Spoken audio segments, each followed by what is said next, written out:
Well, Colin Moore, this is one of the most anticipated matchups that we have had all year within the CCL. The Fisher Esports Falcons up against the Oklahoma Christian roster. I don't really think this needs much of an introduction because these are two of our best teams within not only the CCL, but we've got challengers players across the board. As you mentioned, this is basically an elite matchup. So let's just, skip the formalities and just get talking about the teams, huh? Yeah, let's do that, Alex. I think that for Oklahoma and Fisher, this is one of those matches that you look at the bracket, and even I got a little bamboozled there. Yeah. I mean, the way it was formatted, I was like, there's no way that we either have to say goodbye to Fisher, or we have to say goodbye to Oklahoma Christian. And then, I go to Jay Pros, and he's like, no, it's double elimination bracket. Don't worry about it. Don't worry about that. I was mind blown when I saw that these two were on the same side of the bracket. But hey, it just leads to some really, really fun early matches here in the CCL playoffs. And looking back at them, the only blemish that Oklahoma Christian has is the fact that they lost when they had two substitutes into Nwosu. Yeah. And that is, I think, something that you can even look back at it, and it doesn't represent really what this roster brings. No, not at all. And when you look at the overall complexion of this roster, they are without Spart in this regard. But I mean, you lose Spart and you have Gus to play. Like it's not like it's like a downgrade by any stretch of the imagination. Sure, you have a previous CDL player in Spart, but Gus has been a mainstay on this roster for the last few years here for Oklahoma Christian. So it's not like you're missing a piece of a puzzle. You're just quite literally plugging and playing somebody who has been playing with this roster for as long as you can really remember. This Oklahoma Christian roster being at the top of the CCL. You look to the other side for the Fisher Falcons. Yeah, sure, number 1 seed. Yeah, that's cool and all. Undefeated. Yeah, you really think you're cool, dude. Aura farming on main, kind of gross. But it's worth it. You got Brack, you got the cousin duo, and you got Darkside. So two great teams, lots of great players. I'm excited. Yeah, I think there's really nothing you can say bad about this Fisher Esports team in terms of skill. I think that, just all together, this is a squad that you expect to be the number 1 seed. And, even in their, the division final, they were perfect. In their regional final, they were perfect. Yep. And now going into this match, I feel like this is when we finally get to see these teams get tested, Corn. So I think for this series in general, for Oklahoma Christian, you want to take down Fisher here. Push them as close as you possibly can. And Gus has brought so much success to this organization in Oklahoma Christian as a school that I think that, the community, or I'd say just vibes of this team overall are still going to be feeling so good having him in there. It fits like a glove. No, it really does. And I mean, when you think of the overall personality and the person that Gus is, it's a great feeling for him to be able to test up against Fisher Esports, just be able to play along with the boys skis on Oklahoma Christian. Yeah. Kind of just talking overall though, this vault hardpoint I think is going to set the tone quite early. I think there are a few things that I'm looking for on this vault hardpoint. Mainly, how are we going to see the ARs really start to step up the pace here? Are we going to be seeing a game that's going to be, a slower, more drawn out AR game, or are we going to see those ARs, be active, pushing up through middle map, being able to extend those lanes a bit closer to where you might be expecting that? And we're going to see a lot of fast-paced gameplay, I feel, between these two teams, as we typically see in the top level of challengers. I think the world is, these teams' oysters right now, and what you're going to be bringing in terms of strategy for this matchup. I think the preparation is definitely going to be there. The experience playing against each other is there as well, and it's going to be comfortable matching up on either side of the field. So going to a vault hardpoint, I mean, these guys have been playing against each other all year long in this map. I think that it is going to be just a fun way to kick off this series. Going into the protocol and Hasi, though, I didn't really get to touch on that, but that's when I think Oklahoma Christian are going to feel at their best. I mean, through the regular season, 4-0 on protocol S&D, 8-0 on Hasi under control. All right, you steal this hardpoint away. If you're Oklahoma Christian, you're putting yourself up in a really good spot. Active and early on, Darkside will open up with the blood, but brought up through the pool. We'll get a lane and an opportunity to play the top side cat. Unfortunately, snuffed out and shut down by Phantoms. On the opposite side, it's Dylan Rex there as well. So they're the first ones to open up with some kills for Fisher. Time in the initial P1 hill to be their way. If you look back up top now to the catwalk where Gus is trying to hold Darkside back off. Full side control there. It's all about the P2 rotations here in about, I'd say, 5-10 seconds. And immediately you see Gus. He is just going to find those kills and full send to P2. He's going to draw the attention away and see if he can find anything more in transition for Fisher. He does just that. 3 down again. It's Brack back here alone. You got to try to hold these spawns down as long as you possibly can. And there he gets it done. A double kill for Brack. That's going to give Fisher a good way back. Yeah, lights out dynamic player that Brack has been one of the best players in Challengers, not just this year, but over the last few years inside of Call of Duty. We'll lay down, turn back around. That should secure at least close spawns initially for Oklahoma Christian, but you're still gonna have a player in the back, and now one will be there in Dylan Rex. So push through the back, Phantoms up to the front. Where is the hit gonna come from, and will Manny be able to get here in time to shut down what it is on P2? They line up for him, but still more bodies here from Fisher. Close spawns and another pinch developing now. 3 in the feed, 1 more inside of the hard point. That is a clean wipe for Oklahoma Christian. I mean, Oklahoma Christian are flowing right now. I'm loving it. The pace that they're setting is exactly what you need against Fisher. You still have some early fights here as you get those close spawn, though, from the Falcons. So, gonna try to break back in for the last couple of seconds here. Manny overwhelmed. Trade from Prada. But how long, really, can you hold on if you're Oklahoma Christian? It seems like you've done enough to at least stall out that clock. So only 10 seconds for Fisher to grab of scrap time. And Oklahoma, they get the rotations. Oh, man, he absolutely poops down Brack's throat. And now you've got the full setup over on P3. Initial time will be grabbed here by Cruz, who's going to sit on the pillar. Dark side to middle map, walks away with 1 pre-fire shots onto Cruz there, so the AR wins it up close. 43 HP for Rory as he challenges to Brack. 3-1 the trades go, but it's Fisher who try to break into the front. They're going to continue to spawn gold, and now you have Phantoms looking on the cross, trying to get the spawn set, and maybe a flip, but it's Prado who sniffs it out. You can see how important this match is for Oklahoma Christian, just what they are bringing to the playing field. You have the setup now for the P4 rotation, but there's still so much that you need to fight for here at P3. So sending in Rory, he's going to see if he can find an angle here on the back. Brack backs him down. But you still got Rex through the double doors. Lock down some more time here from Fisher as they flip the lead now in the map. Everything for Oklahoma Christian has to be focused on not allowing them through Art. I got a little bit spooked there for a moment. I saw 2 bodies in the back by Art, and I didn't know if the spawns were going to be close enough for Oklahoma Christian, but they absolutely were. Despite really setting up for P4, though, not a lot of time garnered. They, I think, maybe got like 2 to 3 seconds on the initial time there from Rory until he pushed up into middle map, but now it's all about that P4 setup, as you mentioned beforehand. 10 seconds, the difference in time between the 2 teams. 50 seconds, a P4 hill. Yeah, this is the moneymaker. This is the difference, you say, for Oklahoma Christian. And look at this from Prada. I mean, they've been doing this all game. There's always somebody on the flank, Alex, and it's just so good to watch. Here comes another hit. Everybody through the pool side. It's spread out. Gus on 4 in a row. Lines up another 2. And now it's Prada who should be able to collapse on this final player. Last up through middle map. And you're going to see him laying down Dylan Rex. That's 2 clean, 4 wipes. Slate even across the board. But Oklahoma Christian is making Fisher look like a mockery here on P4. Flip it out, too. Some late spawns for the Falcons. They're going to have to hit through old. And while that happens, Oklahoma Christian happy to rotate into the new set of hills. Fortunately enough, though, for Fisher, they kind of recognize the situation they're going to be in, and they have already cleared out that P1 hill. So they give up the scrap time. They don't worry about it. And it's going to be a 30-second game heading into the second set of rotations. Almost a crazy little snapper there from Dark. But now you look back to Brack, who's trying to make his way through middle map. Mosey himself into some good positioning. Prada will jump down into the pool side. It's Fisher who finds 2. So in P1 time, you got blue bodies here. Still 1 more player up, and that's going to be Gus. And as he's able to suffice for 1, Brack on the chase should be able to snuff him out, and will be with the help of Dylan Rex. So that's going to clear out middle map. 1 more hit from Oklahoma Christian here towards the top side of the catwalk. We'll see if they can find any bodies in the pick. Yeah, it's an important one, too. I mean, you do not want to give up the rest of this hill. Prada underneath. Nice shots on the Phantoms, and they're going to do a lovely job at clearing out the rest. Just like what we saw back in the first set of rotations. It was all Fisher out the gates, and then Oklahoma, they get the break, they flip those spawns, and from P2 on, this Oklahoma Christian just looked like they were in the flow state of the map. It's going to be a tie game relatively, but I think this is Oklahoma Christian just doing everything right in the map to keep them in contention against Fisher. It was a good challenge out. I believe it was Cruz on the top side of the catwalk. Brack bad timing.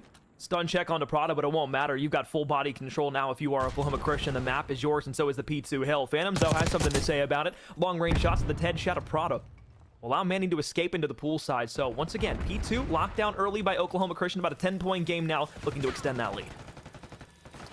3 down. Prada, he is on a tear. 19 and 11. Hats off to this guy. I mean, he's bringing the fire right now to a team that not many people would expect to see it against. 126 and counting. Still 22 seconds. Bodies here from Fisher to make 1 last hit, but it's a split kill feed. In the end, it's Oklahoma Christian denying time from Fisher and holding on to a monumental lead. And this is what Oklahoma Christian had the last time, though, that Fisher now set up for, is that P4 side of the map, the left side to hold P3. They want top arc control to where they can push out through middle. The vault hit doesn't work out for Prada this time through, but at least Gus gets a consolation kill. But now you're spawning all the way deep by gold, and you're looking to play this initial P3 time. It's through middle. Actually shut down. Cruz there. Good information. The communication is on point right now from the team. Not even going to recognize a flank here. Darkside in trouble. Early shots in. He's on the hunt. Nowhere to go. Fisher in the time, but again, I mean, Oklahoma, they don't really need this time right now, Alex. Their main focus is keeping Fisher away from this hill and slowly trying to work the map to see if they can get into a P4 setup. Yeah, I mean, I'm just watching, like, Prada's mini-map consistently, just his arrow running around. It's just creative routes he continues to take. He gets one, gets lost, gets one, gets lost, allows his teammate to get positioning on the map, communicates that well and effectively. But the one thing that I need to see from Prada here is a little maybe back hit through P3 into the bottom side of Art. If he can escape with his life out, maybe find 2-4, they very well could break into this P4 hill early. Anything to jumpstart a potential break to these spawns. They're looking for him. How does he get away with that? And now the floodgates are open. 3 down. Darkside, he is surrounded. He's up creek without a paddle right now. It's good to stay alive. He regroups with the rest of his team, and look at this patience from Darkside to play his life and regress back into the hill. He plays it, but the spawns are close and they get splits across the map, so Fisher's going to have a foot race back. So even though Darkside's here playing the top side, Oklahoma Christian is still getting great time on the bottom side of P4. 30 seconds to play for, big time for either side. 60-point advantage. Finally, Darkside will break back in on yet another double kill. This guy was alive for so long. Finally, Oklahoma Christian going to break through, and they've limited Fisher to what was a fantastic setup over towards P4 for the entirety of P3. Only 20, maybe even 15 seconds off of that. Yeah. They are playing out of their minds at this moment, and it's all really because of Gus and Prada, the two that you wanted to see step up, are having a lights-out game one. They absolutely are. And now we hop back into middle map, where Fisher have been able to at least make a mainstay of time throughout this game. Third set of rotations, down by about 70 points. Need a big hold here and a big rotation to P2 as well. Up top, Cruz is going to be there, looking for it. Dylan Rex down below with the SMG in hand. Quick turn and burn, hit fired shot. Will finish it on Gus, but now it's another trade that comes through with Phantoms there. So as P1 is held down by Fisher, it's all about the rotation, and you can see what Oklahoma Christian are trying to do. They're just playing super deep back by P2. Yeah, I mean, again, it's just the story that we've kind of been painting for this P1 hill. Fisher, always good for the initial time, but eventually Oklahoma Christian, they were able to flip those spawns. This time, they don't need to break those spawns. They just need to wait their turn and make sure you keep Fisher on the backbone. So sending those spawns deep over towards P4. It's a lot of ground to cover heading into the second hill of the third rotation. A team kill as well, just slowing things down for Fisher. They are iced. This is not a hill that Fisher have been able to break either, but maybe Darkside will have a change of pace this time through. Turns back over, but it's him who falls to Manny. And now on the back line, if you're Gus, you have Brack looking to challenge on the left-hand side, but Manny on another flank through will be able to hit out. It's full spawn control, a full clear for Oklahoma Christian, and it's set sail on P2. Cruz is on the off angle. Nobody's going to read this. Free shots on the cross. And he's going to go down, but he has done his job. Gus is going to clean up that pick over towards the truck, and Manny is in. Still enough time to put this one away. And Prada, again, just keeping the pressure up.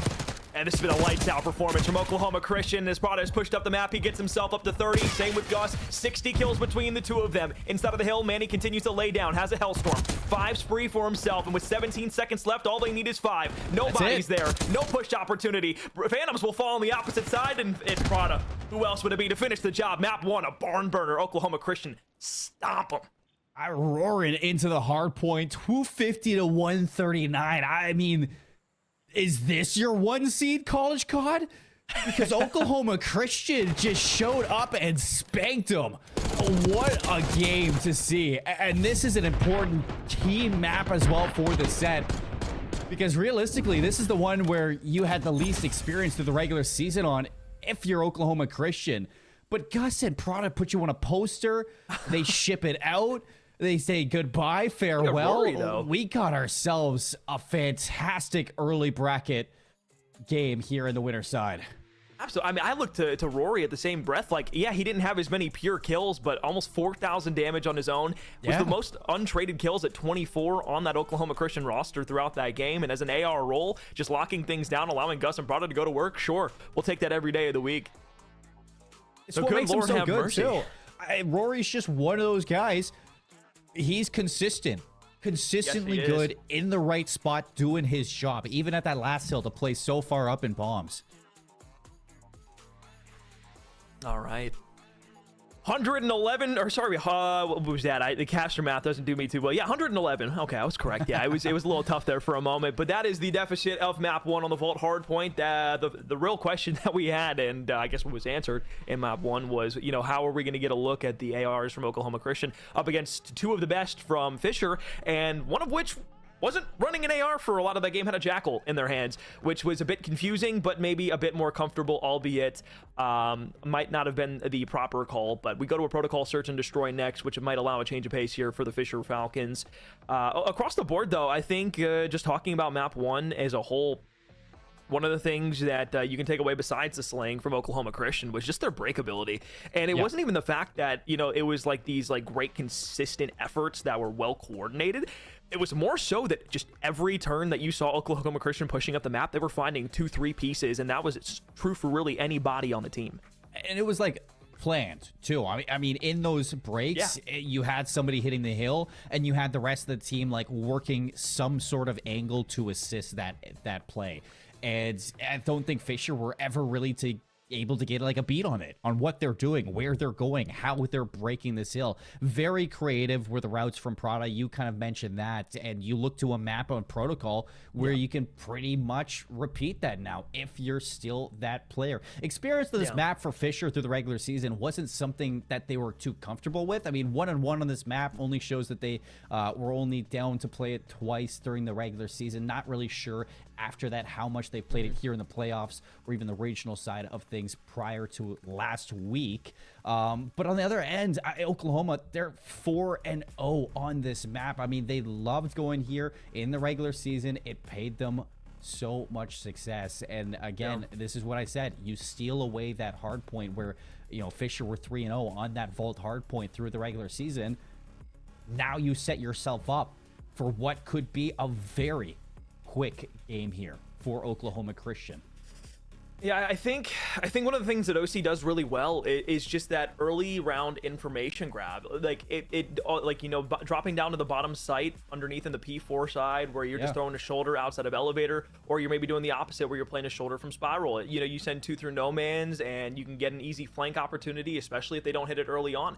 You allow so many opportunities for Oklahoma Christian within themselves and the way that they play their game coordinated wise, and it leads to a beautiful S&D gameplay, especially on protocol, because this is a map that very much requires that initial, hey, gut check reaction. Hey, I'm gonna jiggle this real quick, let me throw a shoulder. If I see somebody, that's when you know, hey, this is what we're gonna need to start making our play. They love to push up through middle map. I mean, you're gonna see multiple times throughout this game, you're gonna see Prada just fly through the top side of middle and just try to catch a timing on somebody that's gonna be playing top trips. If he can get up to sidewalk early and around here, especially like, you know, round 1 or 3 where there's not a lot of trophies, and he can just kind of sprint up through middle map where everybody's gonna be trying to get down to the bottom side of A, dude, you could be looking at a free flank almost every single round, and that's what I'm terrified for. But the same thing could be said for the Fisher Falcons on the opposite side. I don't want to talk about this like it's the Oklahoma Christian party, although it was in map 1.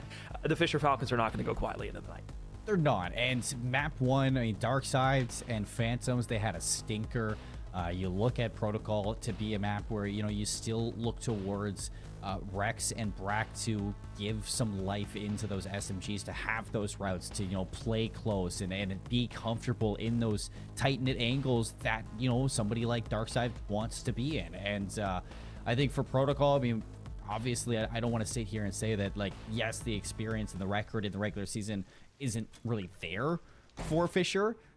But let's be honest, these guys know how to play this map. So it is going to be a bang out at A right away. Rex for the quick plant, possibly. Man, he saw that immediately. He was like, okay, four players there. Yeah, I'm going to back all the way off. So with 45 seconds on the timer now, A lot of utility to be thrown on the side. Again, no trophies here early on, so weakening these players up who are basically in the fishbowl right now. Bombs away, they say. Manny for 2 will open the door up. Brack, who's just laying on the corner, will hop over the top side of the computers, but now it's all down to Phantoms in a 1 versus 3, and he has escaped to the top side of the map. Bomb getting defused. Yeah, right away, Gus, he's going to hop at Phantoms. Not sure if you're going to get there in time. Rory says you're not even allowed in the building as he bounces him out. A round for Oklahoma Christian to kick off the protocol search. This is riding the momentum, riding the wave from that map number 1, and having a retake in A right off the get-go. I mean, yeah, you don't have trophies yet, but even still, I was expecting a little bit more. Couple extra pops of hot lead directly into the body of Phantoms from Mr. Cruzy Cat. I don't know. I mean, it's one of those things where, like, yeah, like, you might have expected a little bit more, but it's so hard to overcome a team that didn't use any util on the early portion of the round simply because they didn't get any information. They were playing through the top side of middle, but this is what I was talking about beforehand. Prada running directly up through middle map, gonna get on the gun, lays down, waits for anybody from Fisher to maybe throw a shoulder, give something away. Manny's gonna be here, doesn't realize that there's gonna be one in the back. So he'll just lay down, waiting for Brack to challenge this out, but they're gonna get the read on it now, and there's bodies all over the map, but nobody's taking the gunfight yet. No, Bomb taking its sweet time. Gonna give just a little bit for Fisher to see if they can readjust for this. And now they've allowed Fisher back into it, so you got to be careful, Oklahoma. I mean, you are so disconnected and separated, and Fisher are just a death ball. Manny on the hop-up somehow, some way, finds Rex. So the opening duel goes the way of Oklahoma Christian, but now it's on the side of Fisher to try and get Cruz off of the helipad, and he'll back up, play his life while Prada goes to work elsewhere on the map. Oh, shots were good for a moment, but the AR wins it. 2v3, Manny on the prowl. Now it's down Dark Side, this time in his hand at a 1v3. I don't think I've seen anything this perfect in a long time. I mean, you had 4 members basically on an island with an angle to support each other, and they did exactly that. The support, the communication, the confidence, and trust to make it happen. And now it's Dark Side to see if he can put it all away. See if he can steal this one. 1v2. He jumps down. Early shots. He's been tagged up. And he's just going to run at it. He knew. He didn't have the time. He didn't have the health on getting it done. But it just goes into showing that, you know, what you're watching here from Oklahoma Christian, it is an orchestra of comms. Yeah. That just looks so fluent. I mean, once you open things up, you get Cruz out on the helipad, and you can just pepper shots up. As long as Manny doesn't overextend there and get caught off on the sidewalk, you pretty much have that round and that site secured, even though you are playing that island-esque game, because Gus has the flank watching through middle map. So good stuff all around from Oklahoma Christian with a 2-0 lead here. Going back to a defense where Fisher dropped straight down in the A side. They got the bomb down. Didn't really work out all that well for him on the retake. Stun check, gonna find a couple. Trophy down inside. So now this is going to force the pressure on Fisher to have to make that opening engagement. That A site is completely shut down by some Eagles. The Eagles are here, and it's another first blood. This time, Rory shutting down Phantoms. Good spot from Prada. Throws his shoulder, backs off, keeping the numbers for Oklahoma Christian, and almost funneling Fisher to have to make a play. All right, Brack, your turn. Everybody's going to get an opportunity to play in a 1v. Flawless round from Oklahoma Christian. Starts off with Cruzy finding that opening engagement. And Manny, who is still yet to die on 5 in a row, cleans things up and puts a pretty little bow on Brack for the final kill on the round. Flank all the way through the opposite side of the map. This has been relatively uncompetitive for the first 3 rounds here. Yeah. This is what I was kind of worried about. You know, Oklahoma Christian, they look practiced, they look prepped, they look confident, and this is a team that has years together at this school. You know they're going to be happy to be playing alongside each other in this moment. They are hungry for a win. Early nades out. Manny stays alive. Big is. Can Brack find his kill? I think Manny's a little pissed off that trophy system didn't have any more merit to it. On the sidewalk. Otto will stay alive. Doesn't get hit from the back just yet. And that might have been a misplay there from Dylan. I'm not 100% sure, though, because he had 2 players that he had to challenge. But now it definitely is because you have Prada, who finds his second in the round. The Cruz will stay alive on 5-0. Phantoms doesn't spot anybody out through middle. And they are in A. We've all been there. Just that doubt that somebody's maybe flanking you, and then nope, they were in front of you the whole time. So bomb down at A. Can you unravel this? Rex through the elevator. Phantoms in the big door with Cousins. We're gonna hold hands and get their way through this round. Unfortunately, Phantoms loses Rex and Fisher lose Phantoms. Oklahoma out the gates of the search and destroy 4-0. Wow. There are some sites that are maybe not easy to retake in a 2v3, but much more manageable. When you have 3 players on the defense, 1 in the elevator bottom, 1 in the spiral bottom, and 1 playing backside, that is almost as unwinnable as they come. If you drop down LE shaft, good luck. If you drop down spiral, good luck. If you come in through the big door, you got 3 bodies looking to collapse on you from any which way, and you're not going to expect any of those angles. Well, maybe you will, but you probably won't be able to pick correctly. It's a 33% chance in order to grab it. Cruz is still on 6 straight, has yet to die. Looking for potentially a Hellstorm, but I think they want much more. I think they want a 6-0 to clean things up here. Throws a shoulder, another slide challenge in the cross. Hey, guess what? Fisher backed all the way up back to top grandmas. We'll see with those cookies. Yeah, you two, we'll see you fudging late on that one. No A sight control for Fisher, and no first blood either. Bracket's caught. Prada, he gets into P2, and he immediately just rats back to A. Like, that is so annoying. Something's in the water today.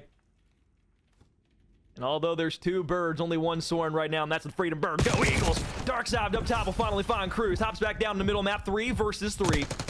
Again, Still Manny. 4 down. Manny, good shots. 1v1 middle map. Good night. Match point, Oklahoma Christian. Oh boy. These boys are flying. Rack on donut watch. Rack is not having himself a day right now. I will tell you that. The hard point was good, fine and dandy, but Search and Destroy has just been another world. I'd say that Oklahoma Christian have just ruled and reigned supreme in this moment. Even Prada just catching that timing to P2, immediately not getting overconfident, not having an ego about it, backs up to the rest of the team. Flawless plays coming out for the Eagles. Now for a chance to 6-0 Fisher Falcons here on Protocol. And it's a straight drop down in the elevator shaft. Manny checks right, hip fire shots and drops to the ground. Dark side off the board first. 3 bodies left here from Fisher. Inside the spiral staircase, Dylan looks to throw some shots down. Pushing in now is Brack, and he's at 0-6. They lose this round. Hey, guess what? You got donut time. Back over to spiral. Shots are good. Hey, guess what? Marathon drop today. So far this series has been a sprint. Oklahoma Christian 6-0 map 2. Banger. Banger. 6-0 for Oklahoma Christian on the S&D. 2-0 in this series. Manny, have yourself a series, my friend. Who would have thought that this is what we'd be getting in the winner's bracket when these two match up? You just look at the names, look at the talent, look at the seeding for Fisher Esports. I'm not going to take that away from Oklahoma Christian. I mean, you match it on the other side. This is a straight up elite matchup. But Oklahoma Christian are making it look like a round 1. Number 1 ranked seed, Fisher Falcons. The team that the top 25 committee had the top all year long. Was it the strength of schedule? Was it that they never dropped a map? Or was it the fact that they never played competition like Oklahoma Christian? All those questions may be starting to answer here. But regardless, you cannot take away what Oklahoma Christian have done throughout the first 2 maps. My God. Just seeing the numbers next to each other there, you would think this is a regular season match where Oklahoma Christian are playing a team that's outside the top 25 by a decent margin. Hey, somebody ring up the Collegiate Esports Beef Twitter account because they've been dogging on Fisher for a couple weeks, and this might be a hate watch moment for them as well. But 2-0 up for Oklahoma Christian, and oh man. Wow, I mean, this is a complete change of pace of what anybody could have expected in the series. I mean, when you look at both of these schools and like the tenure that they've had inside collegiate, outside of collegiate, this is one that you would have kind of painted as like it's a gimme game 5. But yeah. I don't know what's going on with this Fisher squad, but they just do not look comfortable at all. I mean, like solo challenges into fights, flanks that are mistimed. It's almost like you're injecting yourself into plays that you're just looking to bully yourself through. But you can't do that against this Oklahoma Christian squad. You have to show them respect, because Oklahoma Christian are giving you respect, taking their time, planning, showing that they've prepared for this series. And you're just not getting that out of Fisher. No, you're not. And the winner of this will go on to play up against St. Clair, so still not an easy road to get to that first qualification spot for LAN, but that will be for a LAN qualification. Right now, Oklahoma Christian very much on their way. 2-0 up against Fisher in a series that I think a lot of people probably didn't expect out the gates. I know you and I definitely didn't expect a 6-0 in the search and destroy, let alone a 110-point victory inside of map 1. So this series has definitely given us something to talk about, if not anything else. Speaking of things to talk about, hey, head over to scuff.co/collegecod and dominate the competition with the brand new Valor Pro. If you haven't checked out the new Warzone controllers, they just dropped those a few days ago. If you are a BR fanatic, and of course, Xbox, PlayStation, and PC options, everything there for you. Scuff, the exclusive controller partner of College COD. All right, well, 2-0 lead for Oklahoma Christian going into a Hacienda control, where this Oklahoma Christian squad has looked mighty good over the course of this CCL season. We need to see a different atmosphere from the Fisher Falcons camp, and maybe for everybody, really, to get some kills on the board to get themselves rolling. Momentum needs to change here if they want to have a chance inside of the series. Again, what we're playing for, Oklahoma Christian looking to advance to the next round. It's between Newberry and St. Clair of who they will be playing to qualify for the first LAN spot of what will be 4 teams going to LAN in San Antonio. So lots of things to keep in the back of our minds here as we continue to press forward. But right now, one map separates the Falcons from losing out. On the winners bracket, at least. And I imagine that the Eagles, you look to your left, you look to your right, you just see smiles, you fist bump each other. It's happy on the side of their roster. And you're going into this Hacienda, Alex. You are 8-0 on the regular season for this map mode combo. Yep. Granted, Fisher, they were 4-0 on this map mode combo through the regular season, so like it's there. But I think Oklahoma, like, they love this one. And when you got Gus smiling, there's nothing that beats you. Except for a double hit up middle map with Darkside and Dylan Rex, and Brack to go ahead and clean things up on the end. So 3 down, top side of flat. Good challenge out from Dylan, and a dolphin dive over onto the B zone. First tick of progress starting out. You got 2 bodies there. Players through middle map trying to scatter back. This is going to be the first one, really the only bastion of contention on this B site. Dylan is pressed all the way into 10, waiting for it, and you have a raid on middle map, and I believe somebody's out of the map because there's no player aid on Oklahoma Christian. There's no player aids, and I think Gus was just standing still. That could have been weird. The team kill, I've seen some crazy team kills, man. The other day, I'll tell you, I was watching a Vault Control, casting it, and the team had a triple stack on B, 4 down, and then 3 down, and then the player on defense who was making the flank through double doors slid out, got 3 shots in, and team naded by his fellow comrades off the point. And it was the most insane thing I've ever seen. I'm plagued with team kills. I can't get away from it, but I guess Fisher could. Yeah, I am too. Shout out my boy Jenny on U Buffalo. Anytime I'm in a rank play game with him, dude, he is just a bullet magnet to me. He just shoots me in the back or nades me or does anything he possibly can to put me out of a good position. I'm his hill kitten. I get 120 every game. Too. And guess what, Colin? Guess what? All I get rewarded with? Shrapnel directly inside me. It's not a true friend. That's not a true friend. No, it's not. That's why you buff aren't here. Oh, shades getting thrown here from the desk. But hey, I mean, for Fisher, let's bring things back to the series, because all things considered, we've kind of been dogging on them a little for these past couple maps. I will say rightfully so. They got smoked in those maps. But coming out the gates in that control, I was seeing a lot better of a team swinging together, actually throwing down some proper break-off strategies for that control. And it looked a lot better. So, granted, the sample size is a little small for that Hacienda, but you started to see the puzzle pieces come together. And you look at the series, and everybody at home is going to be like, oh, Oklahoma Christian are up 2-0. Fisher, what is going on? Are these guys frauds? Frauds? No, they're not frauds. These Optional guys word, are fraud the watch? number 1 seed for a reason. I mean, they're challengers champions too on the side. Brack is probably one of the most winningest players in NA right now. Yeah. For the past couple of years, and you look at this team for Fisher, and you know that they could go into this in reverse sweep. And they have their eyes on this Hacienda to just jumpstart what could be a run through these last 3 maps.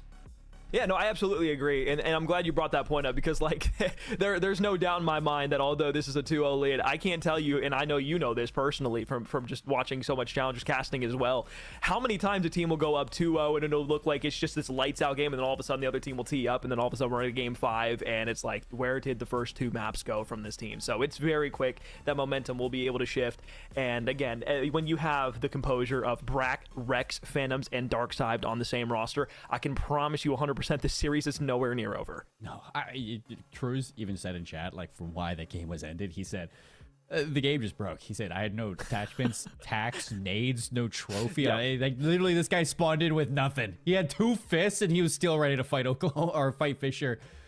That is a weird one. I've never heard of that one before. I have Corey. not either. And we've seen a lot. We have seen a lot. We've gone through many years of many things, and a Gavutu where we had Santa Claus running around, or Krampus, whatever you want to call him. But Oh my goodness. we've had plenty of our fair share of little wrenches thrown within the gears and the cogs within us. But I mean, yeah, that's a new one for Control in the CDL mode, just to kind of break like that. So hopefully nothing terrible comes out of that, and it looks like we'll be getting back into this one here, and we will absolutely be doing just that with Cruz on board. Hopefully he's got all of his stuff ready and geared up to go. Speaking of first bloods and opening engagements, last time it was Fisher who were 2 through the top side of Secret. They were able to find 2. This time it's Oklahoma Christian who do just that. Brack for a consolation, some pepper shots into the closed side of things, and by the plat side, it's brought it down low. Now escapes into Secret. Hey, I like this with Fisher. You don't do the same thing twice. Brack finds a triple kill, and you are on your way to B now. 2 members here. Phantom's looking to cut off anybody from plat. He's going to find one before dropping, but you got the stack in. 2 are here, so Oklahoma, they have to challenge this one. First tick looking to lock in. They get it without the contention coming through, but brought up through middle map. Pre-fired shots. Cruz is second. The last few kills now making their way forward as Darkside continues to stay alive on 3 in a row. You look to the plat. Look for the hop down. Gus cleaned up, turned back around. You're looking at middle map to make sure you can't get hit through it, but second tick comes in, and it's basically just been a one-man show with Darkside here. He's got a few bodies. Now everybody trying to challenge back and contest, but the reinforcements are there with Dylan Rex and Darkside on 5 in a row. This is what I was afraid of. I mean, after Brian gets going, I don't know if there's many people who could stop him. 5-0 off of that first death. And he isn't even going to transition over to the A side. He's going to wait for a chance to see if he can pivot and cut off anybody more. But he's going to jump back up top. Manny slides in. Can he finally put a stop to this player? Ooh. Yeah, Gus, he gets it done. Nothing over towards A. A minute 30. Still a chance here for the Eagles to resurge into this round. Yeah, and if he would have got that last kill, it would have gave him a hellstorm. So no utility in the way of streaks for this Fisher roster at the moment. Gus on a long flank, reads it the opposite way and goes open instead. He'll find 1 shots into 2 in the trade there from Manny. 2-2 split, and Darkside will find yet another double here in the round. Clearing things out. 10 lives remaining for Oklahoma Christian. Oh boy. That is a gunfight. You do not see one very often. It seems like this guy has been a little angered off of those first 2 games. He's ready to take matters into his own hands. Solo holding top office. 3 members on the attention. First segment in, second one followed up. Double stack through. You need to contest and jump through the window, but Rex still on top. The progression still climbing, as nobody has been able to crack the code on how to stop this offense. Fisher, they get it done with all 6 ticks. You could chalk that up and talk about that round in any way, shape, or form, but you'd be amiss if you said anything that didn't revolve around Darkside. Basically solo playing on B, wins the 1Vs that he's supposed to, gets out with his life when the reinforcements come at the end, plays the cutoffs on the top side of office, keeps Oklahoma Christian at bay while his teammates are just sitting on the A zone pretty, with really nobody there except maybe a little flank over from the rock side. That is a great round, orchestrated by Darkside, and the rest of the supporting cast plays their role and do exactly what they need to do. Offensive round 1, Oklahoma Christian. Can they respond in kind? And a couple like things from Brack there too. I mean, just the triple kill off the break could have been bad with the way that Prada started that round, but he picks up Gus on the flank through lobbies, so it's the small supporting things coming out from Fisher as well to let them do it. Let's shift things over to Manny because he's been having a great series. Now looking to get all 4 off the break off and roll out the red carpet to B. And they are in the full spawn trap now. The only one that's been able to slip through the cracks is Dylan Rex. Nade should be able to land directly on Brack. Trophy takes it away just in the nick of time, but he's only down to 50 HP. And now you have Gus, who is pushed firmly inside of bottom line. Gunfights continue to bleed red. Phantom's the last one there. Hey, guess what? That's all 4 dead. Hop on that B zone. Let's get back over to A after this is all cleared up. I guess everybody left their manuals on how to defend Hacienda at home. As these attacking rounds have just been so perfect. Gus up top now. See if he can transition over towards A. It's another 3 down, and he is on. Fortunately, Brack is there. If not, you might have been looking at a swift second round. Do they read Darkside down in bottom line? The answer is yes. Laying down, waiting for the push. Shot around it. Darkside wins it. 14-7, double positive. 7 lives the difference for Oklahoma Christian on the offensive side. And now you have to look to Darkside out by Rock. 57 HP. Clean up through middle from Dylan. And now it's a spawn trap opportunity to try and bring these lives more even. That's what you need to do right now if you're Fisher. Nothing too egregious. Just slow and steady. Cutting down these lives and holding forward pressure. Considering the time and the lives are both stacked against you. So 3 life lead off the Eagles to break off over towards Well. You do have a player forward underneath Secret. It is going to be Prada looking to see if he can get it behind, relieve some of this pressure. He finds Rex, but immediately after, it is the trades for Fisher, keeping them honest. And that's just great composure from Fisher to allow the game to slow down for a moment. You get 2 bodies, you make sure everything else is cleared out, and all of a sudden what was a 7 life deficit, now you up by 1. Total life count remaining against this Oklahoma Christian roster. Spawn trap in full effect. Dylan able to back off out towards checkers. You have a player in Manny pushing forward, but will it be enough? Sadly, I don't think the answer is going to be yes, because they are still deep in the blender in their spawn. Hey, somebody's got to grab a shovel, start digging, because it just seems like Fisher are all over you right now. And granted to Fisher, I mean, this is exactly what the doctor ordered after what happened in map 1 and 2, but again, Oklahoma just struggling to get anything going. I harped on the defense, but as soon as they lost A, it's just a big play from Brack to shut down the attack over towards that A zone. He wins a big fight versus Gus and allows the rest of your team off the respawn. As soon as they get to Rock, they didn't turn around. God, I really thought that when they had the 2 players stacked on the zone from the top side, the collapse on A was going to be fine. But I think really what kind of bent Oklahoma Christian at the knee a little bit there was just the reluctancy to actually hop on the A zone. You had 1 player on it, and then you were just trying to play the top side angles and get control of the top without really letting anybody have a secondary route to be able to cut somebody off. And again, you pointed out perfectly, you lost rock control. Middle map then becomes very difficult to be able to lock down because you have so many different angles that people can and players can challenge from, especially coming off spawn for Fisher when there's not a spawn trap there. So coordinated hit, 4 were up, and spawn trap goes all the way through to the end of the round. This time, bit of a different look. Still got 1 player going over towards B, but it is a 4 stack to the south side of the map. Maybe looking to the open side is Fisher. Everybody's kind of thinking too. I mean, like, oh yeah, they lock down Rock. We'll just go through Well. I mean, you're literally walking through an archway. Yeah. So many angles to look at. So many places where Fisher can just hide and wait to strike. And in this round in particular, they avoid that completely. Oklahoma Christian were ready to tee up over towards the arches, and instead you get a full flank through P4 to get in behind that plat. And now you're all over the place. And Oklahoma Christian thought that they had the read on it too. They were like, okay, well, we'll just stay here and wait for a delayed hit to come back on B. Instead, they lose the gunfights that were so crucial for them. Now Manny's going to be in the top side of the closed window, and he gets ripped by Brack. So now you got 2 players to the top side of plat. You got 1 on the backside spawn. Dylan should be able to chow this out directly and absolutely will. However, Oklahoma Christian have won the gunfights. There's still 2 players stacked on the zone here. Contention on it. Cruz on the top side gets cut down, and a team kill that costs them. It is so cooked right now. 5-0 for Rex, and off of this round break. 5 in a row for Brack as well. Darkside, I mean, it is a combined 14 spree. For a moment there, I may have been just bamboozled. I don't know what just happened to Codcaster, but it's tricking me right now. Rex is peeling you off of your spawn, and now it's Brian's turn. Everybody is just taking their turns at ruining the lives of these Eagles. Up the staircase, you got Darkside there. Good luck running right into him. Reload, hops back up, falls, but it doesn't matter. Zones captured. Fisher, perfect in the control. 2 offenses and a defense. Now it's their turn to DoorDash.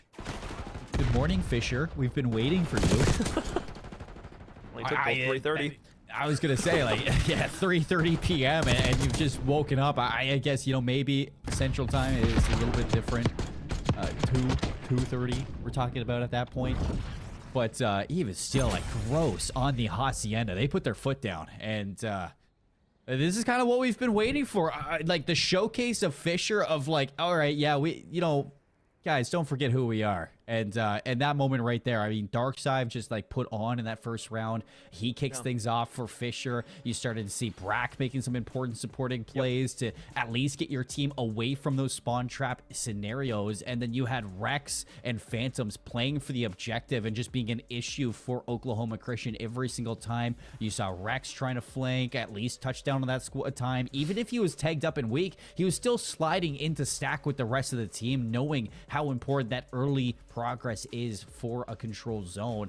And Phantoms, man, it wasn't like a very sexy kill death ratio for him off the back of that, but he was always involved in terms of stacking that zone and just being in the right spots to do your job. So I mean, Fisher, that is as clean as it gets to bring yourself back in the series. Yeah, top down, it was a team diff for the Falcons. You think to the first round, you think of what Darkside did. You think across the board, just the overall outslaying. I mean, you had a total of, I mean, math is a little hard for me right now, but I think it was almost like 45, almost 50 untraded kills across the board for Fisher. Not a single person from Oklahoma Christian was out of the single digits when you talked about the actual non-traded kills. So I want to say it's a combination of 2 things, right? It's a combination of, 1, just them being able to actually shoot their guns for the first time in this series, which was a welcome sight. And 2, it felt like there was, you know, an actual communication and a fundamental understanding of the map that felt a little bit more condensed, to where they were actually in positions to trade out one another, because that was never something that was a thing in the first 2 maps. You think back to the first hardpoint, you think how many 2 and 3 pieces that Oklahoma Christian got just from solo plays that allowed them to either secure spawns or just lock down a little bit of hill time. Same thing could be said about the protocol with the search and destroy. Oklahoma Christian just stuck it to them, got one, got away. They got the first blood, and I think, what was it, every round except for one of them, that they still went on to win in the 6-0. So it's like, when you just had that consistent pressure from Oklahoma Christian, there was nothing that the Falcons could do. Finally, we get some sort of momentum, and you finally see Fisher come alive a little bit when they give themselves a map that allows you to slow down a little bit and actually just develop what you want to do with a fundamental understanding. It's great when you can just have the map go quiet for a little bit and be like, all right, hey, we finally got something for us. Let's focus on this now. Yeah, for everybody back at home who's sitting there ringing the bell, like, we got an upset, guys. Fisher falling to the lower bracket. Hold on. This is the first time I think I will ever say these words, Corn. I am excited for a protocol hardpoint. This is a wild turn of events for Fisher. They were asleep at the wheel in map 1 and 2, and, like, you look at this now, map 4, where you've completely shifted gears. This is a map where somebody like Darkside, again, could just be flanking non-stop. Where Prada was finding that successfully back in maps 1 and 2, like, Darkside put his foot down there in map 3, and he was the one who's giving all the pressure as that sub role. Protocol can be the same. I mean, you saw him trying to do that back on the Protocol Search and Destroy. He just didn't have a team to back him up in those scenarios. Now that everybody's firing on all cylinders, you got to watch out for a player like Darkside on a map like this, because he can be such an issue. You absolutely do. It was something they were able to take care of in the first 2 maps. Map 3, not so much. We saw Dark get activated. Yep. Things come to light here on Protocol. A little bit of rain, perfect scenery for what should be a gritty and grindy match between these 2 rosters. Fisher still down 1 map. Oklahoma Christian still on series point, looking to have a date with supposedly St. Clair or Newberry to qualify for LAN. First point's going to go the way of Oklahoma Christian. Darkside's going to push his way up the sidewalk and get ripped by the AR. 3 for 1, bodies there. Oklahoma Christian survive P1. And I mean, like, The one thing that we can give to the Eagles off of that map 1 on Volt, Corn, is that their breaks back into points were second to none. And a map like Protocol leaves so much to be desired in that same category. So you look to them to still be playing proactively, rotating fundamentally, and trying to maneuver and manipulate Fisher to their will. Perfect mid-map control from Fisher at the moment. P1 still locked down. Time about dead even between the two teams on this first assault. The first hill in our rotation. Dylan Rex on the top side of gun will back off. Looks to play the initial time here on P2. And once again, they have full north side map control and a spread that's going to work out perfectly for them. Pushing in through no man's, you have one, but Manny will just jump straight through middle map. Maybe a miscue right there. Not sure how he slipped through. Maybe. But nonetheless, Fisher are in, and you still have Darkside going rogue towards triple. He's going to make it very difficult for anybody from Oklahoma Christian just to get eyes on this P2. When he goes low, Phantoms is there. And this has been a good swing for the Falcons, where you kind of came out a little bit flat again. They just get right back into form. The Spiral Prado. Looking to find one on the P1 gun. Knows there's going to be somebody top. Trips. Can't win the gunfight. Phantom still there, so that should secure the spawns, at least initially, for P2 on the Fisher side of things. Across the map, about the same point spread we saw after P2 on map 1, just flipped in the opposite way. This time, the Falcons have full control over middle map. And who is it? Demi Phantoms on 5 in a row. Yeah, he is. Still a ways away from that Hellstorm. I don't know how, but would be good for Fisher to get. Looking for the break now is Oklahoma Christian up the ropes. That's some good help from Rex. Assist Phantoms to control that power position. And now he can peel that spree over towards this cross towards P1. The Eagles, what is going on here? Their wings have been clipped. And you have probably give maybe 2 more kills here to Phantoms, and you're looking at that Hellstorm. 8 in a row, just holding down Trips. Finally, it's a break through the back for Oklahoma Christian, and Phantoms will fall before utility is earned, but it's Dylan Rex, the complementary pair of the duo between those two individuals, who will find those last few moments. Look to the backside of spawn, and you're going to have one spawn out there, but you're going to have full setup on P4. You have so many bodies that you can position on the map right now. 95 to 17. Yeah. And rotations over towards P4 getting pressure. Darkside going to be the first one through. This would be a big fight to win if you're Fisher. Probably the dagger. So it's Rex 4 in a row. Make it 5. Looking for his 6th against Gus. And he waits his turn. He has broken the back of the Eagles. And Rex is taken over. 7 down low. 50 seconds to play for. 2 players making their way out through no man's.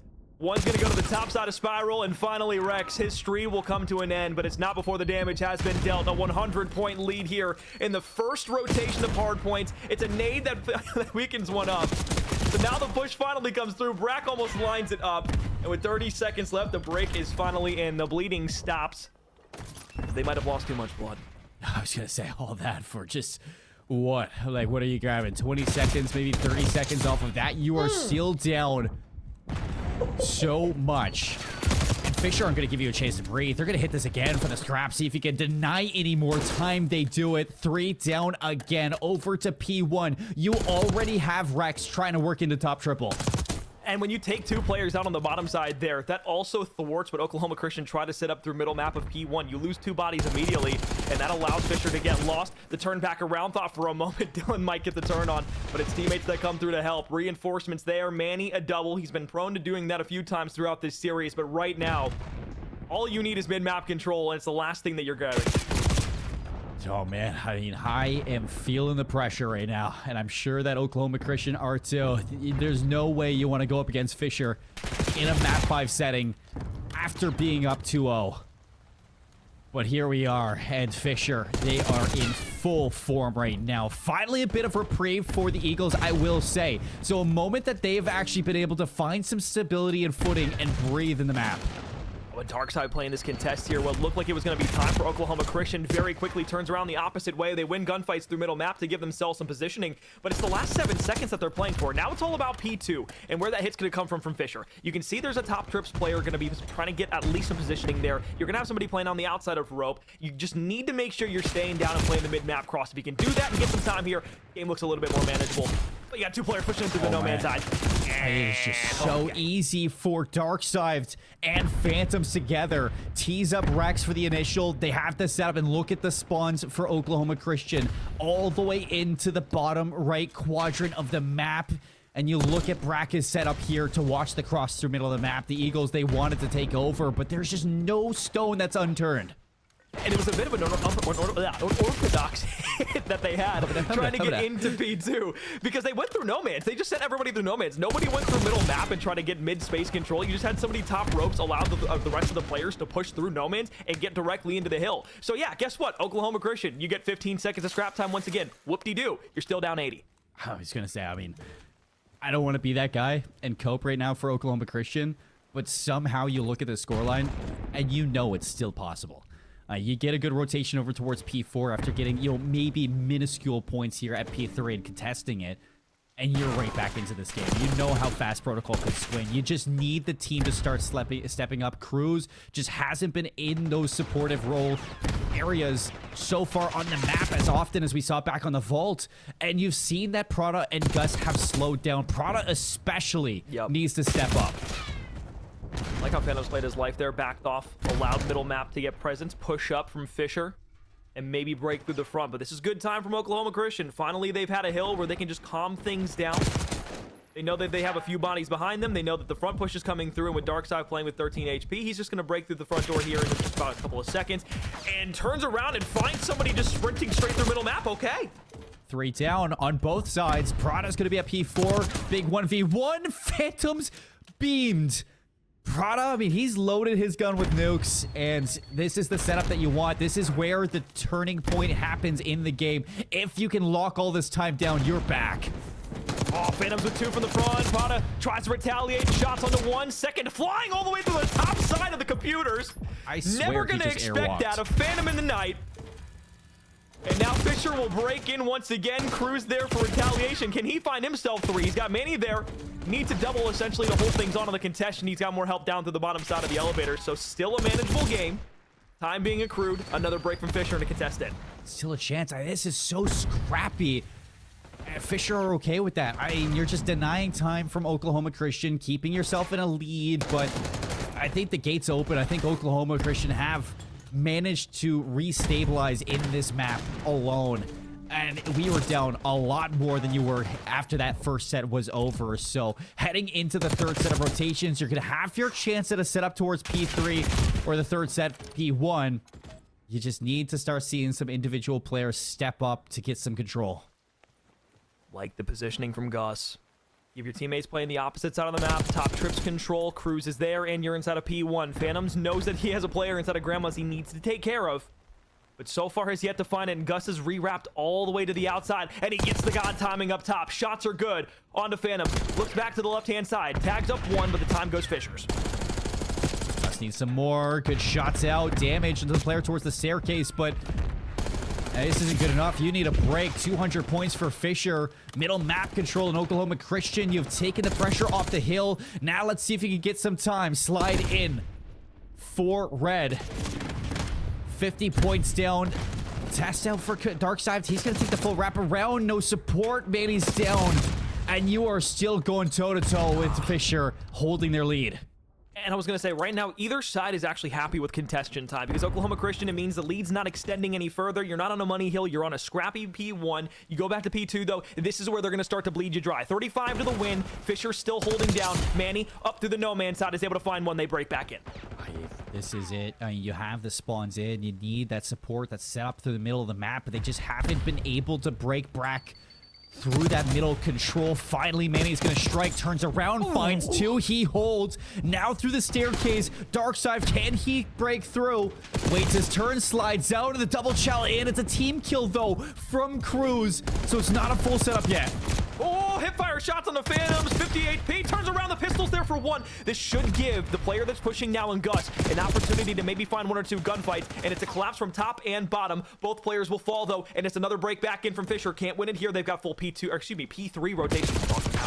That's like the 3rd time on the map that it's been a team kill from Oklahoma Christian that just plagues the setup, and Fisher are happy to punish Prada on the rotation here. You got a big fight towards top triple. You know Rex is up air. He wins it.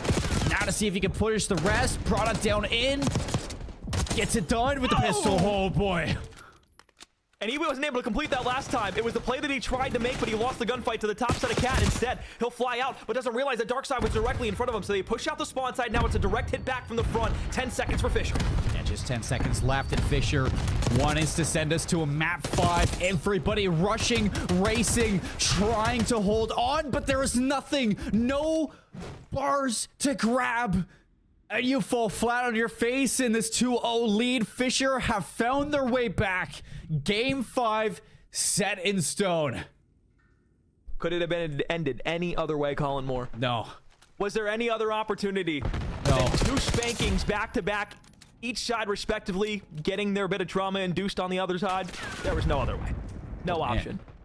And this is exactly what I wanted to see between the number 1 and the number 3 teams. There's a reason this was the most highly anticipated matchup of the season thus far going into it. The 1 seed versus the 3 seed. 2 of the best teams inside of collegiate Call of Duty. Maybe even the 2 best teams, depending on who you ask within the committee. But a bang out map in map 4. More competitive than it was in map 1. At least in the overall scoreline, but wow. That graph tells you everything you need to know. It does. And really, my biggest issues for Oklahoma Christian were those P2s. You go there 3 times and just look at how much you gain from Fisher. I mean, the first set, you get what? Like 40 points. The second set, you get, you know, not as much, like just 7 points off of it. It was better for Oklahoma Christian. But then you go to the last one, and that's really where you've kind of broken everything. If you're Fisher, 232 to 250 at the end there. It was just so good from Fisher at holding the top side. Like, middle gun control was always held down by either Rex or Brack, and they never really lost top triple either. And for Protocol, I mean, you look at, you know, what is the catalyst to getting towards like P1, 2, and 3. It is usually top trips, mid gun control, because you can pivot to each site so quickly, whereas off the other end, where Oklahoma Christian are fighting through Lighthouse or fighting through No Name, you're just walking into those pre-aims, and they're very difficult fights to win. And every single time, you never had that control. You saw that Fisher were just so comfortable at just claiming that space and then hitting the hill over and over again, contesting you. Even in towards that last P4 that you got the break for Oklahoma Christian, you had Prada go so big. And then Phantoms pops 2 through Big Door to just crack that whole thing open. You're just giving so much up to allow Fisher in and contest. You never really truly saw through that control. A solid setup from Oklahoma Christian. It was almost suffocating to watch at times. It was. Well, the first 4 maps really not close at all. Even though we're at a 2-2 game, we go to a map 5, and what better way to have a close game and our final map between 2 of the top teams within the CCL. An opportunity to move on to the qualification match to get one of these 2 teams to land. The other will fall to the lower bracket and try to qualify through the losers round of things. So that being said, Colin Moore, we're going to step aside. When we come back, we've got game 5 between Fisher and Oklahoma Christian. Arguably 2 of the top 3 teams, if not the top 2 teams within collegiate Call of Duty here in the CCL playoffs facing off. One will move on for a qualification match against St. Clair. The other to the lower bracket to have to fight for the lower bracket qualification spot. There's 2 up for grabs down there, but they can only claim 1, and that's if they continue to move the distance through it. It's an early round matchup between these 2 teams. A lot of these teams, a lot of these players, and a lot of these fans that have been watching expected these 2 teams to maybe be fighting for a championship on LAN. We may see a world where one of them doesn't get to a LAN opportunity. Prada inside a middle map. Players surrounding from the Fisher side. It's a rewind search and destroy, baby, with the bomb inside a middle map. Where else to settle the score than on a map that neither team played in the regular season? So you go into CCL playoffs with a new couple of maps to worry about. Nobody's been loving dealership, so we get rewind map 5. Dylan opens with 1. Challenge back from Prada on the opposite end. So with the second one falling, middle map becomes much more of an opportunity, and this A site should be opened here. You get information with a grenade that lands on Brack. 31 HP for himself. Bomb starts to get its way down. Now it's a retake opportunity for Fisher in a 2v3. Everything is going to come down to, can Gus win this fight back here? Brack's going to throw a shoulder. Does he tee up? No. Right call. Throws a nade. Peels it to you. Gonna challenge back out through the double doors here. Gonna break it open. Gives the audio cue information away. Now to hit directly through. Hip fire shots. Get shaky for a moment. Pistol shots around the corner and a cleanup. Oklahoma Christian strike first. Now that's the thing with this A side. You give it up with numbers. Retaking that is so difficult here. And that's going to come down to both teams off these initial. And I kind of look towards this SMG battle between Prada and Darkside that we've been looking at all series long. Whoever wins that fight towards Elephant or you know, gets into L and wins that first blood battle, if you on the defense can shut down that pressure over towards A, you might as well just tee up a round win for your squad.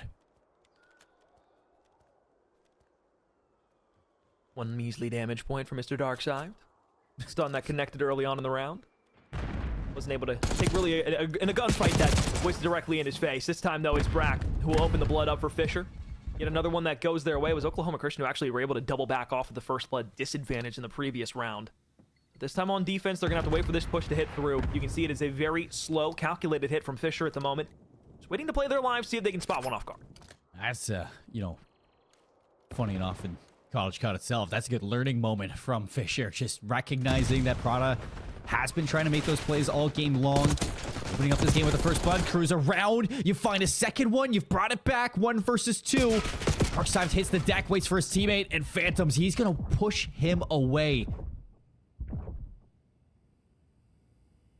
If you're Rory in this moment, you'd love to have a Jackal in your hands. Gonna have to reload here soon. Only had 7 bullets left in the mag. Still looking for these final 2 players on Fisher. Reload is there. Does the audio cue come through? Surely they heard the door open and they're ready for him to play it. I don't think they did. He slow opened that one. The door in the back's going to be closed, so Rory's going to have to go on back. But instead, I like that from Fisher. I thought they were going to go for the bomb plant. Instead, they just go fast and furious back into Jenny's. They don't give Rory a chance at that. It's so unfortunate that those doors were closed into DVD. Because I wonder there, like, if they did hear just like that slight creak of the door opening, was the play call to just double wrap that back around? Maybe. Did they wrap that back around to take him out there to take a more advantageous gunfight, flank the flank that was coming through? I really like that play call. I don't know if that was, but I'm gonna say it was just for continuity purposes. I really like that. I'd believe it. These guys are nerds. All right, beat up. Rex for the first blood. Man, he's actually gonna get caught this time. So that's 2 first bloods in a row for Fisher Esports. And that bomb is down. It's recoverable, but like you just don't know what's on the other side of this door for Prada. So you're gonna do everything you can to waste utility just to get it back. There's some wall bangs down too. Laid some suppressive fire, but I mean, you see what Fisher's doing right now. It is just, all right, guys, throw that left stick in a circle, get some shoulders out, and hop up in the worst timing. Oh, cruise almost for a second. 28 HP is what Brack is left with. Now down to 10 as another challenge comes through from the outside by Burger. But Prada, between 3 different players on Fisher, now trying to corral and pinch through. They make it stick after another first blood goes their way. Yeah, it's back-to-back rounds for the Falcons. So coming off of a big first blood out of Rex onto Manny, he jumped up onto the little window that you see there on the right of your screen. It finds the wall bang onto the bomb carrier, no less, to make it very difficult for Oklahoma Christian to reclaim that bomb, and it slows down their attack completely. I respect the Chala to cruise onto the second one for Brack, but you really needed to play your life outside. If your teammates were going to make any moves towards that A bomb site, he had to keep Brack's attention. Glass broken open. Maybe trying to give audio cues to Fisher. Now they're going to be inside of the DVD building. Instead, though, they're going to play on the outside. Look to take over Jenny's. Make sure nobody can push up on the outside street. But it is a full onslaught inside of the A side with 3 bodies here stacked for Fisher, and you have the contestation from Phantoms deep on the opposite side for Burger Street. First bloods have already been an issue for Oklahoma Christian. Now you got a retake with 4 up. Both sides to full send over towards Crate. Darkside's in trouble, and he's not able to make anything out of it. Early damage tees up Brack for 2. So there is your winning moment for the round. 27 seconds for Oklahoma Christian to win a 2v3. Basic bait and switch. Gus shot from the back. Now it's Cruz left alive here. and there's just really nothing he can do with about 20 seconds left. He's got to find 3 players who are all spread out, waiting to collapse back on that site for a defuse. And it all comes down to that first opening engagement again, with Darkside falling there, but Brack just playing his life perfectly, knowing exactly where his teammate was. Maybe not something that was set up, but just a heads-up play from the AR. Very heads-up play.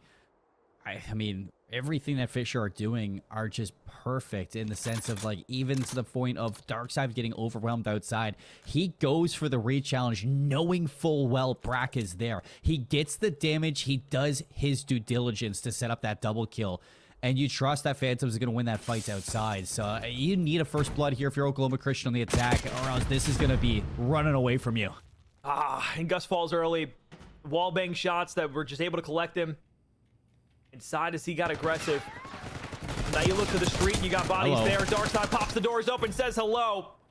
One player left alive. It's Cruz yet again. And after the first round that they were able to take, it has been nothing here except disappointment from Oklahoma Christian.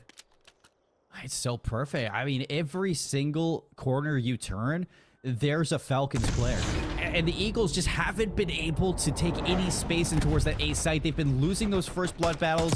They've been losing the fights outside as well. Any chance off these opening breaks, they look for some space to just control the map and force Fisher into maybe a route that, like, tunnels them into a teammate.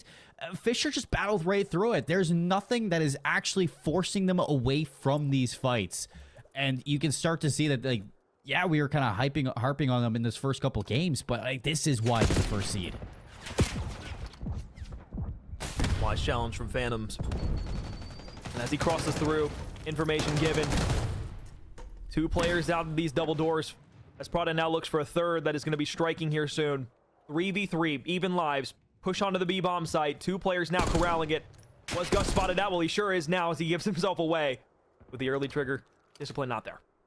Nerves high right now for these players, too. Rightfully so. I mean, this is your winner's bracket run done. So, around you certainly don't want to give up. And Falcons know that. They still have a chance, though, as they're going to wrap this to A. Get this bomb down. And watch for the 2v3. See if they can get this one done. This is the best site to get it done on. Do you find that opening engagement? A product slips inside of the room. Elephant Heady gonna be good for himself on the plat. Challenge out, both dead. Oklahoma Christian, a round that they absolutely needed, they get.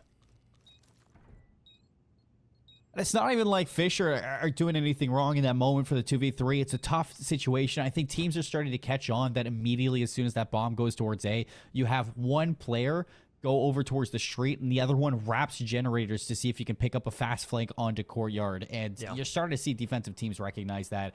It's an easy call to notice, and finally a break for Oklahoma Christian, where Product gets that win over towards Elephants and stops the attack over towards A. Funnels Fisher over towards that B site. You need to see it now on the attacking side for yourself. They need to win these opening battles. Early utility thrown over the top, trying to give Oklahoma Christian an in on the B site. They know that they have one, playing the bomb Heady, and it's Brack who opens up with Manny as he falls into 3 versus 4. Darkside over the top. Once again, tries to introduce himself to the last few players in Oklahoma Christian. Slide challenge back to the right-hand side. It's Gus who plays his life well. So we'll stay alive for the moment.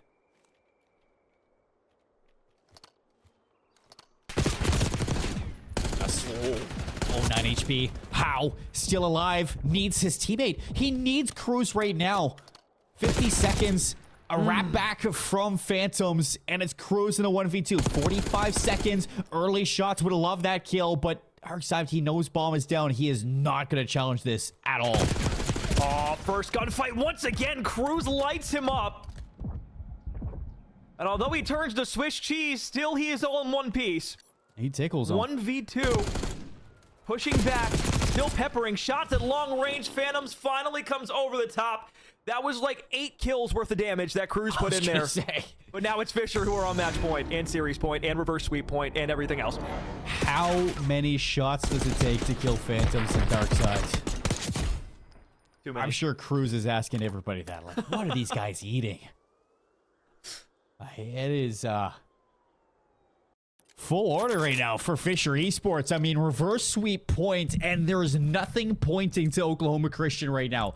No sense of contention, and Manny has just completely been silenced when he was the star of the show in maps 1 and 2. It's a great comm. I was going to point to it as well. It was him and Cruz. When that protocol search and destroy led the way. 1 and 7 with a breadstick in his hands. Quite fitting that he's in the place to eat it. Can you pull off 3 rounds in a row, let alone a 4th in a round 11? Defense very tempting to hit over towards A, but he didn't get to plan on a 4v4 retake. Oh, Cruz got the wall bang, but he didn't want to overextend that challenge because he knew he was going to get hit from somewhere else. Backside long street, trying to back off all the way deep as Phantoms, but it's Brack who opens up with the blood. Cruz is here. Can you be the bastion to hope that your team needs in 3v3 scenarios? With 30 seconds left, it's Darkside who finds another. Cruz, Prada, last alive. Defuse starting. Is anybody going to get the checks? They are playing so far spread off of it. Wait a second. Defuse might be good enough. Can Darkside make the play inside? He absolutely cannot. Oklahoma Christian survive another round. That's why this guy gets the big bucks. Wow. I mean, the balls. Yeah. To hop a bomb like that. In a 2v4, surrounded by Fisher players, or 2v3, surrounded by Fisher players, that doesn't matter. Like, that's a vet play. That is a vet play. So, hello and welcome, Oklahoma Christian. You're still alive. You're not done. And you have just been gifted another round. So, let's see what they do with this gift. All the way on the street, Cruz is looking for it. First gunfight. Brack wins it. Oh, what a turn by Manny and a snap directly to it, but he's got 2 players that are here. Detonates it. Semtex weakens the players up from Fisher, forces them to back off into middle map.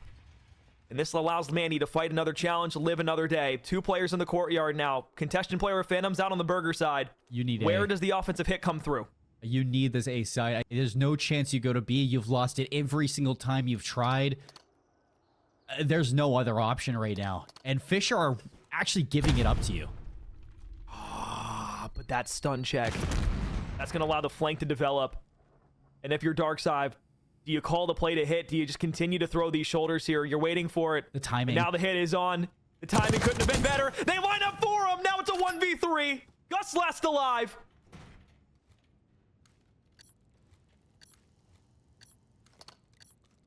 Ooh. Spots one.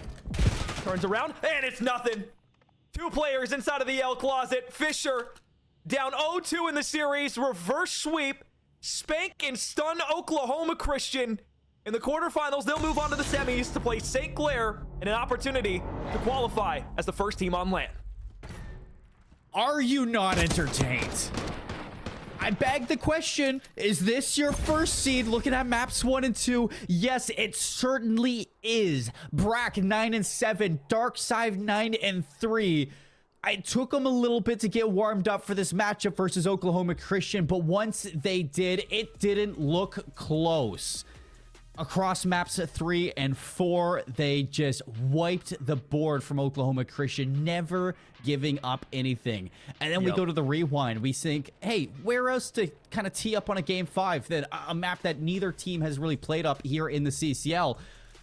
Well, for Fisher, they just recall the start of the season, the CMGs you play, you know, the chows you have on this map, the S&D you've been grinding.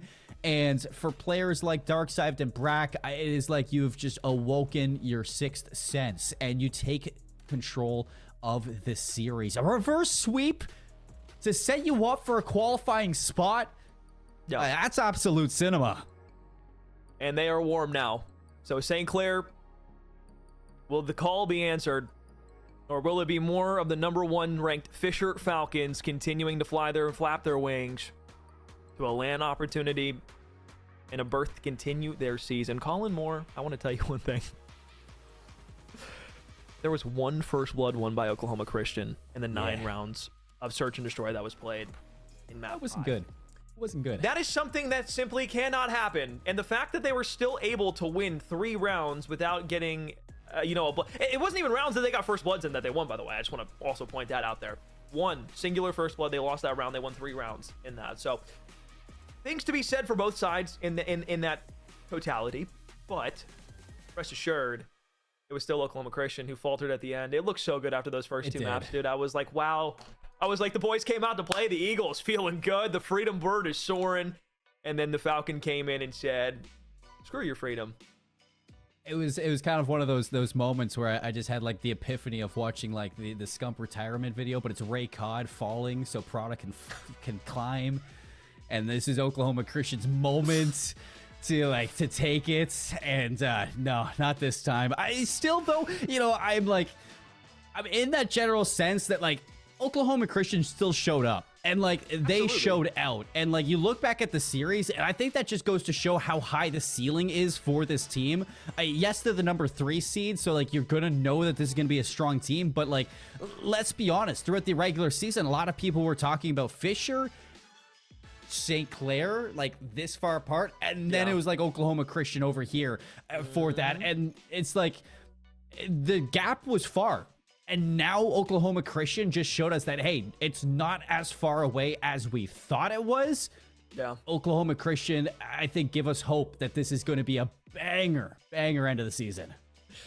It sure will be. And Oklahoma Christian, again, I don't think this run is coming to a close anytime soon. They've got the lower bracket that they have to get through. They are going to try and qualify for a spot through the bloodbath that has become the bottom bracket. Plenty of great teams that are still down there that can catch this Oklahoma Christian roster off guard. So no Bastion is safe for them just yet. We got another match coming up next, and hey, who would you look at that? It's Fisher going up against St. Clair, looking to qualify for LAN. One of these 2 teams will be our first team to secure themselves an extension of their season. One of them will drop to the lower bracket. Find out who takes it when we come back from a break. See you then.